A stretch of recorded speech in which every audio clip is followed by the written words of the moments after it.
Hello everybody, welcome back to HardReset.Info channel. In today's video, I'll show you how to fix the ghostage problem on your Motorola Edge 70 Pro.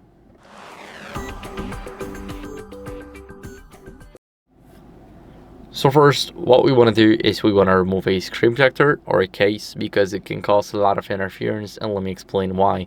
Basically, whenever our screen protector is not applied properly on the glass, but it's going off to the edges or the side of the phone, it can already cause some issues, and your screen can either be unresponsive or you can have random ghost touches, so it will click randomly on your screen just like this for an example, and we don't want it, so that's why we want to remove it and replace it and make sure that our placement is correct.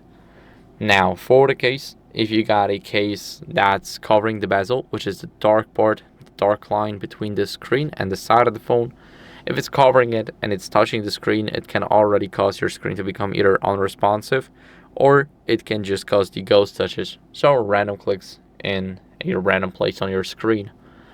Now what are we going to do is, after removing it and seeing if that makes a difference, we can clean our screen to remove any debris or moisture. We should do that whenever we, let's say, remove the screen protector. We can clean our screen and we can just place a new one back in and it will be good. So let's grab a microfiber cloth, let's give it a few swipes, and after those swipes our screen should be bright and shiny.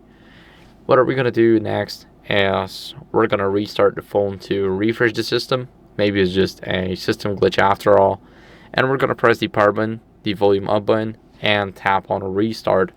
Now the phone is restarting, and I'll see you guys in a second once the restart is done.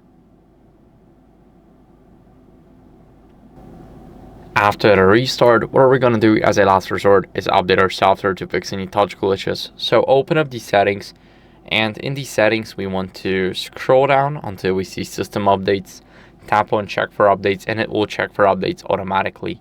As you guys can see, I'm on the latest version, but if you guys are not, then I recommend you updating. This is very important so that you don't have any old glitches on your device. And that's basically it for the video. So I hope it was helpful. If it was, then leave a like, subscription, and a comment, and I'll see you in the next one. Bye.